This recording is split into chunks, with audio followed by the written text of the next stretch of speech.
Aujourd'hui, je t'explique comment on construit un projet à partir de ta vraie vie, pas de ta wishlist Pinterest. On parle de priorité et de comment ne pas t'écarter de ton vrai but. Et on parle également de budget, alors reste bien jusqu'au bout. Alors, est-ce que tu peux me dire quelle est ta première priorité lorsque tu débutes un projet? Quand je conçois un projet avec Oui, un client, oui, c'est ça. alors la première chose que je demande à mon client, c'est de me décrire ses modes de vie. Comment il vit, quelles sont ses habitudes, avec qui il vit, quel est son rythme. Euh, Souvent, on pense qu'il faut commencer par donner à l'architecte toutes ses inspirations. Tu sais, il y a Pinterest, Oui, Instagram. Enfin, aujourd'hui, on a vraiment beaucoup une source d'inspiration. de sources d'inspiration, effectivement, beaucoup d'images, etc. On est un peu noyé par tous Oui, ces médias. Et donc, les gens, souvent, ils arrivent vers moi et ils me donnent toutes leurs inspirations. Mais ce que je leur dis, c'est alors, ok, merci pour ces inspirations. Non, vraiment, c'est très bien de, de... En fait, ça alimente ton esprit, tu vois, ça t'aide à avoir de meilleures idées, mais c'est pas du tout de là qu'il faut partir.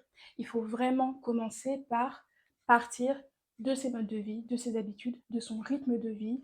Voilà, oui. est-ce que tu es beaucoup en télétravail?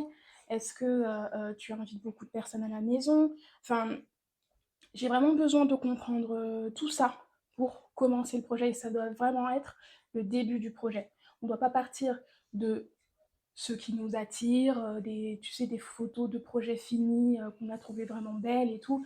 C'est pas de là qu'il faut partir. Ça, on le verra à la fin quand on sera plus avancé, quand on aura vraiment besoin d'idées pour agrémenter certaines pièces. Mais quand on conçoit, déjà en plus on commence par le plan, et c'est pas le plan qu'on trouvera c'est pas des idées de plan qu'on trouvera dans ces images. Donc voilà, c'est de là que je pars. D'accord, donc dès le début, en fait, tu recentres tes clients sur ce qui est Ouais, vraiment prioritaire et pas sur, on va dire, les fantasmes qu'ils ont développés en regardant des posts, des c'est ça. stories Souvent, Instagram ou Pinterest. effectivement, il faut un peu les recentrer là-dessus parce que. Mais après, c'est normal, hein, je comprends tout à fait. On a envie de voir déjà la fin du projet.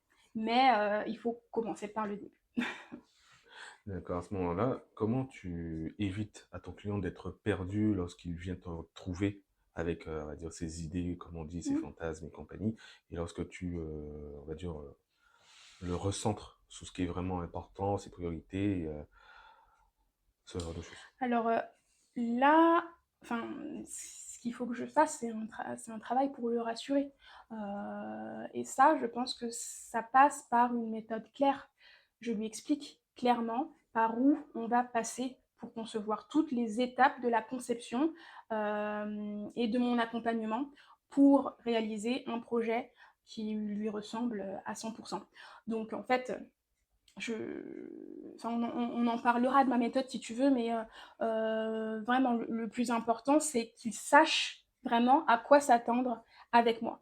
Qu'il sache, ok, quelle étape, combien de temps ça va durer, est-ce que ça se fait moi seule de mon côté, ou alors est-ce que j'ai besoin d'échanger beaucoup avec lui, est-ce que ça se fait par visio, tu vois, tout ça, il faut que ce soit clair pour lui. Et donc, en fait, je lui liste clairement tout ce qu'on va faire.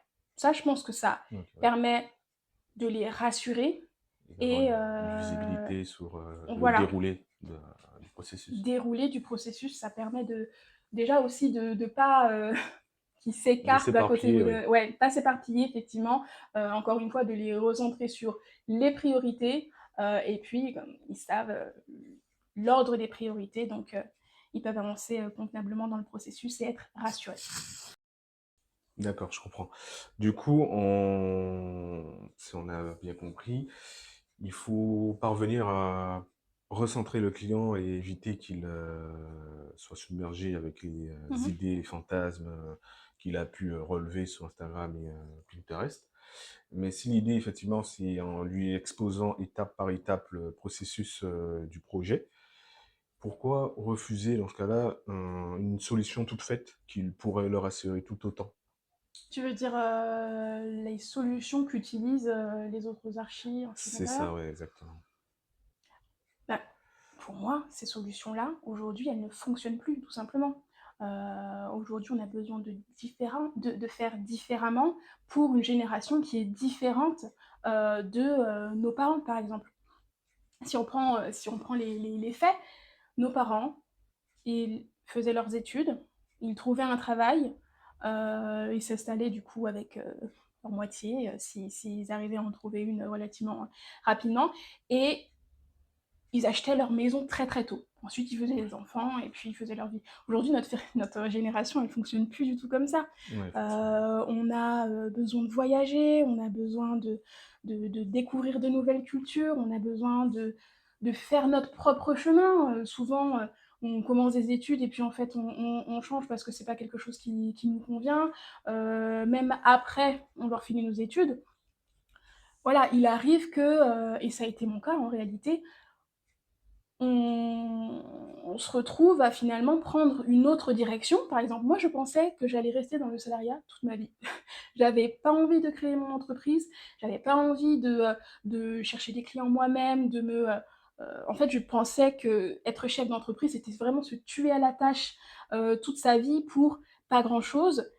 Mais finalement, c'est la voie que j'ai choisie parce que le salariat ne me convenait pas. Donc, voilà, avant, nos parents, ils avaient vraiment des aspirations, et j'ai l'impression, enfin, c'est l'impression que j'en ai, mais dites-moi en commentaire si vous n'avez pas la même impression, ou au contraire, si vous pensez la même chose que moi. Avant, la génération de nos parents, ils restaient dans la même case toute leur vie, et puis voilà, aujourd'hui, ils finissent leur vie de travailleur en tant que salariés, souvent. Nous, notre génération, les millennials, on est plus du tout comme ça. Et puis là, Gen Z ensuite qui arrive. Alors là, on est vraiment sur un mode de fonctionnement encore différent. Effectivement. On a besoin d'autre chose. Et donc, je pense qu'on a également besoin d'autre chose dans la manière dont on consomme des prestations de services, comme du coup celles d'un architecte. Et c'est pour ça que j'ai vraiment choisi de faire les choses différemment, de reprendre tout à zéro, de essayer de comprendre tout ce que j'ai pu apprendre avec l'expérience que j'ai, enfin, les 6 années d'expérience et les 5 années d'études que j'ai faites, et de construire une méthode qui soit basée sur tout ce que j'ai vu et pas tout ce qu'on m'a appris, tout ce qu'on a l'habitude de voir dans les agences d'architecture depuis des dizaines d'années. Voilà, c'est un choix, c'est un parti pris, et je l'assume. D'accord, donc je comprends mieux. C'est, on va dire, une façon de s'adapter à Ouais, des modes de vie spécifiques, là où, à l'époque de nos parents, comme je disais, c'était des modes de vie, on va dire, plus ou moins linéaires, c'était des c'est ça, chemins il tout faut tracés. toujours être dans le renouveau, rien n'est jamais Mm. acquis. La société, elle change énormément, enfin, on l'a vu Ouais. avec le Covid. C'est toute nouvelle manière de vivre aujourd'hui qu'on a, notre génération, et puis aussi les anciennes générations ont dû s'adapter le plus possible à ça. Honnêtement, c'est pas toujours facile pour eux, mais il faut vivre avec notre temps, en fait. Ce que j'essaie de faire, j'essaie d'avancer, de corriger quand je me trompe, et puis on verra comment ça avance, en fait. Et en fait, je ne m'interdis pas de changer de chemin, de direction, si jamais ben, voilà, il y a un événement, ou alors si je prends la mauvaise décision à un moment de ma vie. C'est comme ça. D'accord. Puisque j'aimerais rebondir justement sur l'exemple que tu donnais, celui de nos parents, qui du coup avaient un mode de vie différent, des fonctionnements différents, mais aussi un budget qui n'était pas le même à l'époque de nos Hein. parents.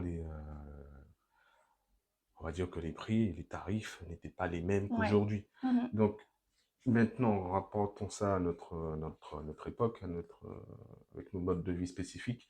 Quel est ton rapport au budget client? Le budget client, alors c'est vrai que ça a beaucoup changé par rapport à nos parents. Nos parents qui étaient capables d'acheter une maison, ou alors un grand appartement familial dès leur, allez, 25 ans, nous c'est plus le cas. Déjà, il y a une part de on n'a pas tellement envie de le faire, et puis il y a une aussi grosse part de on n'a pas le budget. Donc le budget, il est propre à chacun. Bien sûr, il faut le respecter. Ça, c'est une des priorités. Et j'essaie de faire en sorte de prioriser dans le budget. C'est-à-dire que quand le budget est un petit peu serré par rapport aux besoins, aux envies des clients, je leur propose de déterminer quelles sont les priorités, quels sont les points les plus importants de leur programme. J'avais lu ça dans un livre, alors je ne sais plus bien lequel, mais en fait l'auteur, dans un peu tous les sujets de sa vie, il faisait ça à l'écrit. Alors, je ne sais plus comment il appelait ça, une matrice pondérée. Je ne sais plus comment et je ne saurais pas le dire. De toute façon, c'est une traduction de l'anglais américain. Voilà, c'est une sorte de liste d'éléments. Voilà, tu listes tous les éléments, tout ton programme sur une feuille, et puis en fait, à ce programme-là, tu attribues une note d'importance, disons, sur 10.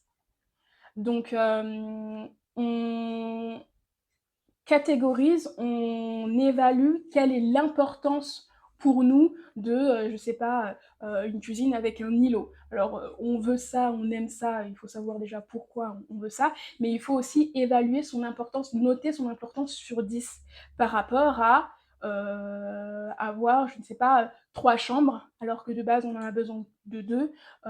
J'en veux 3 parce que je veux pouvoir inviter des amis à dormir à la maison et qui ne soient pas sur le canapé lit dans le salon. Et bien voilà, ça aussi, je vais le noter sur 10. Est-ce que c'est plus ou moins important que mon îlot dans ma cuisine?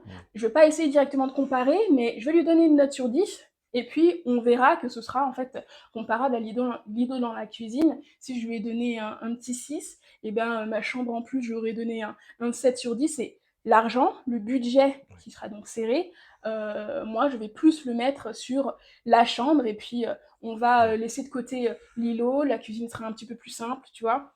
Ouais, selon l'ordre de priorité, Ouais, allouer le budget de manière plus ou moins importante à, aux à ce qui est aux priorités, priorités. Ouais. aux priorités de mes clients. Donc, je leur demande vraiment d'établir une liste et de donner des notes qui me permettra ensuite de comprendre où est-ce que l'argent doit aller. Et c'est sûr, à un moment, il va falloir faire des concessions. Si le budget Oui, est trop serré, je le dis, il faut être clair.